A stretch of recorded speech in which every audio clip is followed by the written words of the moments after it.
अस्पताल तक? अस्पताल तक, फिर अस्पताल से घर, साथ में जाएंगे। हंसने का मन कर रहा है, खुशी है। ऋषिकेश में श्रमिकों को सिर्फ उसी कंडीशन में लाया जाएगा अगर उनकी जो है ट्रीटमेंट की रिक्वायरमेंट डिस्ट्रिक्ट हॉस्पिटल उत्तरकाशी में पूरी नहीं हो पाती है। हमने एम्स ऋषिकेश में उन्हीं श्रमिकों के लिए हमारे पास देखिए 20 ट्रॉमा सेंटर में डिजास्टर बेड्स हैं, कुछ आईसीयू बेड्स हैं और एमएस पूल के बेड हैं। तो हमारे पास पूरी कैपेसिटी है कि अगर इनकेस अगर श्रमिकों को एम्स ऋषिकेश में लाया जाता है तो हम उन्हें अच्छे से यहाँ पे इलाज दे सकते हैं। देखिए ऐसा है कि एम्स ऋषिकेश में 4 टीम्स डॉक्टर्स की जो हैं 4 टीम्स तैयार की गई हैं, जिसमें एक जनरल मेडिसिन के डॉक्टर्स हैं, दूसरी टीम में एनेस्थीसिया के डॉक्टर्स हैं और तीसरी टीम जो है साइकेट्री के डॉक्टर्स हैं और एक ट्रॉमा सर्जरी के डॉक्टर्स की टीम है। वहां पे जो है लोकेशन पे भेजने का अभी के लिए तो ऐसा कोई प्लान नहीं है, लेकिन हमने एक टीम उसके लिए भी रखी हुई है जिसमें कुछ नर्सिंग ऑफिसर और डॉक्टर्स हैं। इन केस जरूरत पड़ती है और हमारे पास उत्तराखंड सरकार की तरफ से कोई निर्देश आता है तो हम इस टीम को जो है वहां के लिए मूव कर सकते हैं। राज्य सरकार के साथ हमारे जो एग्जीक्यूटिव डायरेक्टर हैं एम्स ऋषिकेश के प्रोफेसर मीनू सिंह, वो पूरे उनके साथ जो है कनेक्शन में है। बाकी हमने एक व्हाट्सएप ग्रुप भी क्रिएट किया है जिसमें उत्तराखंड सरकार के और एम्स ऋषिकेश के डॉक्टर्स हैं। तो जो भी नई अपडेट होती है तो हम सारे एक साथ उसमें जो है अपडेटेड हो जाते हैं व्हाट्सएप ग्रुप के जरिए। आँख से देखेंगे और उसका बाद ने तो हम जे जानते हैं वो लता हम खुशखबरी करबे करेंगे, खिलाएंगे नहीं पिलाएंगे नहीं, हम देखें। और इतना दिन से जे 17 दिन हो गया, 17 दिन से आज 17 दिन हो गया, तो उतना दिन के हमका सब कोई देख रहा है तो मतलब कि हम कुछ तो खुशहाली करेंगे ना। खाली हम बेसे के हमारा बेटा खाली निकल जाए वहां से और हम बेटा के खाली मुंह देखो और साथ में घर आ जाए, बस बेटा जैसे आएगा तैसे हम खुश के खुबारी के हम लोग खिलाएंगे। तो चलिए बेटा हमारा आ जाए, उनका मुंह हम देख लें, ये एक मजदूर की मां का कहना था। तो देखिए जो परिवार जिनके बच्चे यहाँ पे फंसे हुए हैं बस वो यही दुआ कर रहे हैं भगवान से कि सब बच्चे कुशल वापस आ जाएं। पर्यावरणविद इला स्मेटा शेख हमारे साथ जुड़ चुकी हैं, सीधा उन्हीं का रुख करेंगे। मैं बहुत बहुत शुक्रिया आपका समय देने के लिए। 2-3 पॉइंट जो मैं आपसे समझना चाहूंगा। हमने कुछ ही दिन पहले जोशीमठ को दरकते हुए देखा और आज हम इस सुरंग के अंदर देख रहे हैं कि किस प्रकार से पहाड़ दरक गया। हम क्या विकास के नाम पर एक विनाश की तरफ तो नहीं बढ़ रही है दुनिया? पहले तो मैं कहना चाहूंगी कि हम सभी कि बस एक ही प्रार्थना है कि सारे जो ये बेचारे मजदूर यहाँ इसके अंदर कैद हैं ये सब सुरक्षित बाहर आए और उनकी फैमिलीज को हर तरह से हेल्प मिले सरकार से। ये बहुत सैड दुर्घटना इसलिए है कि शायद ये पूरी तरीके से जांच नहीं की गई थी कि इस पहाड़ी का जो सेफ्टी प्रिकॉशंस लेनी चाहिए थी शायद नहीं ले गई थी। बिकॉज जब टनल बनाया जाता है तो उसमें बहुत ही ध्यान से इंजीनियर्स ने ध्यान रखना है कि वो कोलैप्स ना हो, जैसे ये हुआ है। जैसे एक टनल बनाना बहुत ही महंगा काम होता है फर्स्ट ऑफ ऑल, तो इनके लिए जो सुविधाएं दी गई थी ऑब्वियसली काफी नहीं थी, तो ये बहुत सैड बात है। विकास जरूरी है लेकिन उसके साथ अपनी हर एक जो अगर मैं सुरक्षा के लिए हमारे क्या क्या काम कर रहे हैं वो इला जी, मैं अगर आपसे ये समझना चाहूं कि हम पहाड़ को खोदने के लिए तो तैयार थे लेकिन पहाड़ दरक जाए उसमें से अपने लोगों को कैसे रेस्क्यू किया जाएगा उसके लिए हम तैयार नहीं थे। और पिछले 16 दिन से हमने ये देखा है। नहीं, वो कोलैप्स क्यों हुआ? क्योंकि जैसे हम टनल के अंदर खोदेंगे ऑब्वियसली उसका प्रेशर बहुत ज्यादा होता है, तो इतने सारे साइंटिस्ट इतने सारे इंजीनियर्स हैं तो वो कहाँ थे? ये एक बात है। हम कहना चाहेंगे कि अगर आप एक टनल खोद रहे हैं उस मिट्टी का भार, उस पहाड़ का भार इतना ज्यादा है तो ऑब्वियसली इस चीज का इसको अकाउंट में लेते हुए काम आगे बढ़ना चाहिए था। और हम बस प्रार्थना करते हैं कि किसी की जान नहीं गई है यहाँ पे। और अच्छी बात यह है कि सरकार ने बहुत सारा एफर्ट, बहुत सारे मैन पावर टीम्स, डॉक्टर्स वगैरह सब वहां पे अब हासिल कर रखे हैं। बट ये ऑब्वियसली कहने की बात है, 17 दिन बिना खाना पानी के क्या वो सुरक्षित हैं, क्या वो ठीक हैं, ये तो हमें नहीं पता है जी। लेकिन हमने तबाही भी आते देखी। डॉक्टर इला जी, उत्तराखंड की हम बात करें तो हमने देखा कि क्या पिछले एक दशक में उत्तराखंड के पहाड़ों में हुआ है। हमने हिमाचल में भी देखा, हमने जम्मू कश्मीर के अंदर भी देखा कि पहाड़ दरक रहे हैं। और जो हम विकास कर रहे हैं, विकास के नाम पर कहें, जो हम प्रकृति के साथ खिलवाड़ कर रहे हैं, उसका नतीजा हमने देखा कि कैसे जब भूस्खलन हो रहा है या पानी आ रहा है वो अपने साथ सबको लेता जा रहा है। लेकिन हम क्या सीख नहीं रहे? मेरा एम पॉइंट ये है कि हम सीख नहीं रहे, हम बिल्कुल नहीं अपनी थोपने पे लगे हैं। हम ये बताने में लगे हैं कि जो इंसान चाहेगा वो करेगा प्रकृति के साथ। हमें एक हमेशा मैं ये बोलते रहती हूँ, क्योंकि मैं उत्तराखंड की ही हूँ, कि जो देवभूमि, हम इसको देवभूमि क्यों बोलते हैं, क्योंकि वहां से ही हमारी सारी नदियां आती हैं, वहां से ही हमारा जो ताजा हवा आता है वहीं से आता है। प्लेन्स में तो जंगल रहे नहीं, तो पहाड़, जहाँ पे भी पहाड़ है वहां से ही हमारा पानी और हमारा सांस लेने का ऑक्सीजन आ रहा है। तो ऑब्वियसली इनके साथ खेलबाड़ बिल्कुल नहीं करना चाहिए। आपने बिल्कुल सही बात बोली है कि रोड्स ऐसे बिल्कुल कहीं भी बनाना और इतना ज्यादा डेवलपमेंट करना है बहुत गलत बात है। अपने ही पैर पे लाठी मारने का बात है, अपने ही पैर पे कुल्हाड़ी हम मार रहे हैं। तो ये चीज बिल्कुल जरूरी नहीं है, बिकॉज पहाड़ को और जंगल को वैसे ही सुरक्षित रखना है और लोगों की संख्या कम करनी है। वहां पे इतना डेवलपमेंट बहुत बिल्कुल जिस तरीके से जा रहा है, जिस रफ्तार से बन रहा है, ये बिल्कुल सही नहीं है। और जहां पे हम चारधाम की यात्रा के बारे में बात करेंगे, वहां पे कितनी प्रॉब्लम हो रही। चारधाम का मतलब था कि हम चल के जाएं और उसका एक तपस्या होता था। एक गाड़ी पे हो, हेलीकॉप्टर में, या तो एक बेचारे घोड़े पे जाके उसकी जान लेते हुए जाना, ये कोई बात नहीं है। भगवान इससे खुश नहीं हो सकते। हम खुद भी दिल में अगर आप अपने आप को पूछेंगे तो आप कैसे खुश हो सकते हैं ऐसे करके।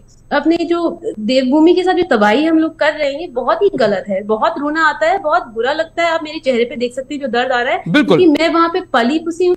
मैंने देखा है कि ये किस तरीके से जंगलों को खराब किया जा रहा है, मार दिया जा रहा है, जला दिया जा रहा है। रोज हर साल आप देख रहे हैं जैसे पेड़ों को काटते जा रहे हैं हम सब, और फिर उसके बाद जो लैंडस्लाइड्स हो रहे हैं, पानी का रफ्तार जाके सब कुछ खत्म कर दे रहा है और लोगों की जान भी जा रही है। लेकिन जो उत्तराखंड की त्रासदी हमने देखी है मैम, वो बहुत चिंताजनक है। मैंने जोशीमठ की बात की, हमने वहां पे देखा कि किस प्रकार से हालात बन गए थे। जमीन फटने लगी थी, लोग विस्थापन को मजबूर हुए थे।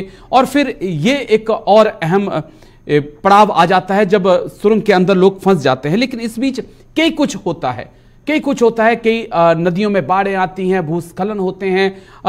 तो क्या प्रकृति अपना भी रुख दिखा रही है कि नहीं? अगर इंसान मौजूद है तो मैं भी यहां पर मौजूद हूं और मैं इंसान से ज्यादा मजबूत हूं। प्रकृति भगवान है। ऐसे देखिए, हम एक बैक्टीरिया मान सकते हैं अपने आप को। जितना प्रकृति कितना बड़ा है और मनुष्य कितना छोटा है। हम प्रकृति के सहारे जी रहे हैं, और अगर हम अपनी प्रकृति को ही खराब करेंगे तो मनुष्य ही अपना ही जीना हराम नहीं कर लेगा। It's obvious.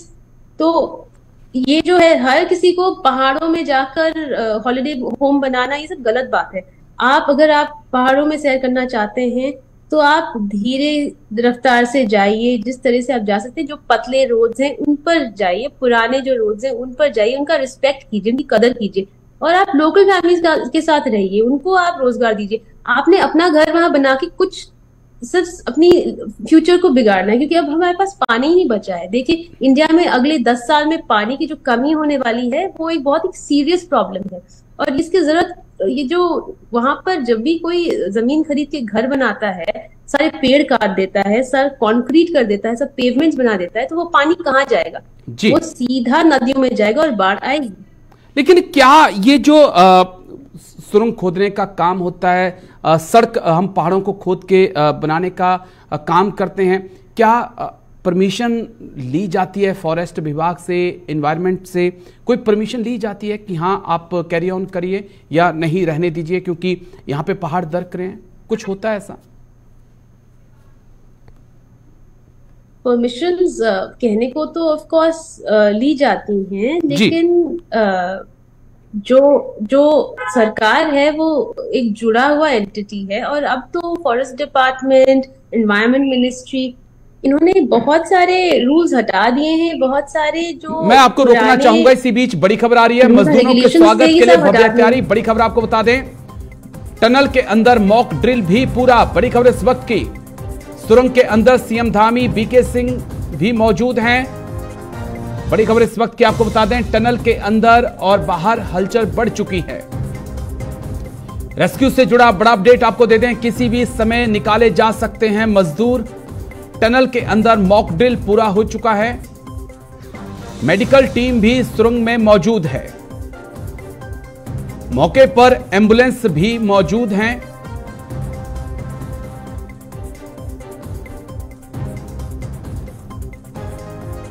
मजदूरों के साथ हॉस्पिटल जाएंगे परिजन। बड़ी खबर इस वक्त की आपको बता दें,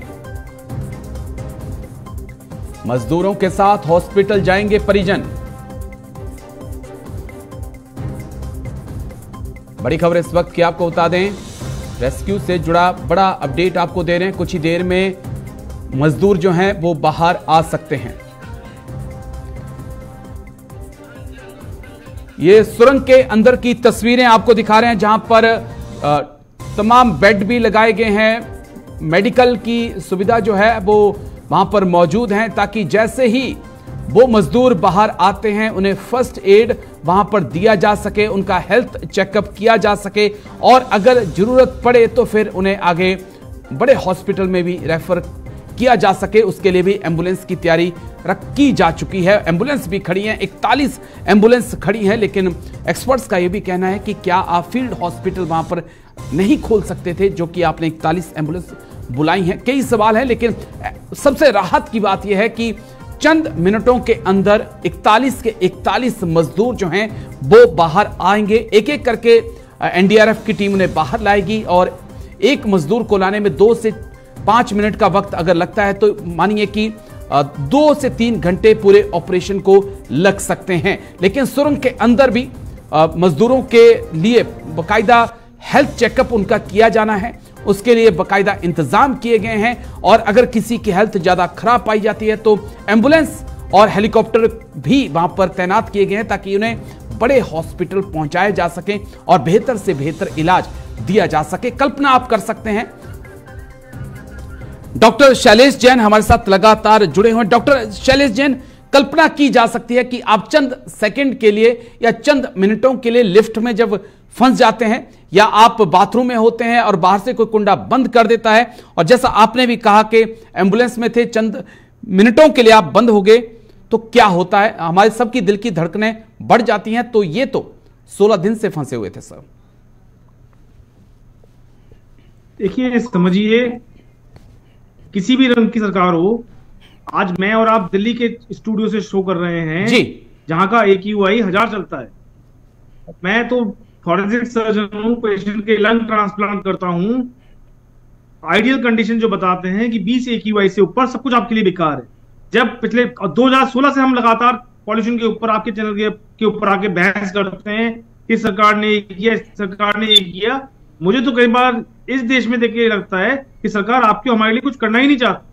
आप डेवलपमेंट के मान पर 36 मजदूरों की जान आज खतरे के अंदर टनल में फंस गई। तो जब आप उसके अंदर टनल बना रहे थे, ठीक है, डेवलपमेंट होना चाहिए। जब टनल बना रहे थे तो क्या आपके बैकअप प्लान नहीं था कि अगर ये टनल फंस जाती है तो अपने मजदूर को हम कैसे बाहर निकालेंगे, कि जो आपको विदेशों की जरूरत पड़ने लग गई है? तो मुझे जी, development is more important then.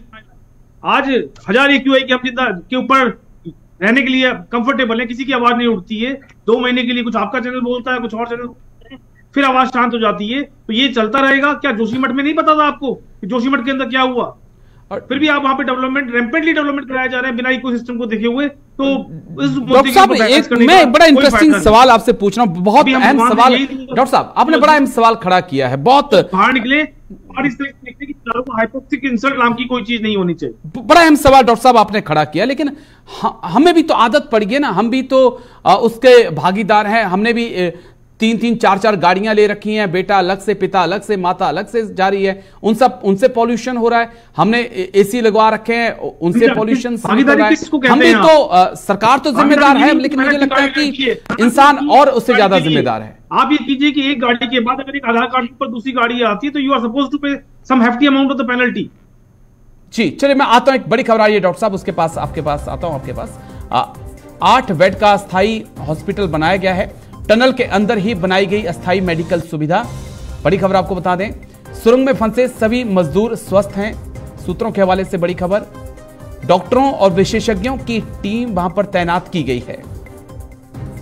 8 bed का अस्थायी मेडिकल कैंप वहां पर लगाया गया है। टनल के अंदर ही बनाई गई है अस्थायी मेडिकल सुविधा। सुरंग में फंसे मजदूरों को निकालने का काम तेज है। वो तस्वीरें भी आपको दिखा रहे हैं जहां पर 8 बेड लगाए गए हैं, अस्थायी हॉस्पिटल बनाया गया है, तमाम तरह के इंतजाम किए गए हैं। डॉक्टर शैलेश लगातार हमारे साथ बने हुए हैं। सर, मैं वही समझना चाहता था, सरकार कर रही है, नो डाउट, इसमें सरकार को करना चाहिए, लेकिन हम भी तो जिम्मेदार हैं सर इन चीजों के। जो कुछ इस वक्त हो रहा है, चाहे वो पॉल्यूशन का बढ़ना हो, चाहे ये जो पहाड़ों में विनाश हो रहा है, हम लोग भी तो कहीं ना कहीं जिम्मेदार हैं डॉक्टर साहब।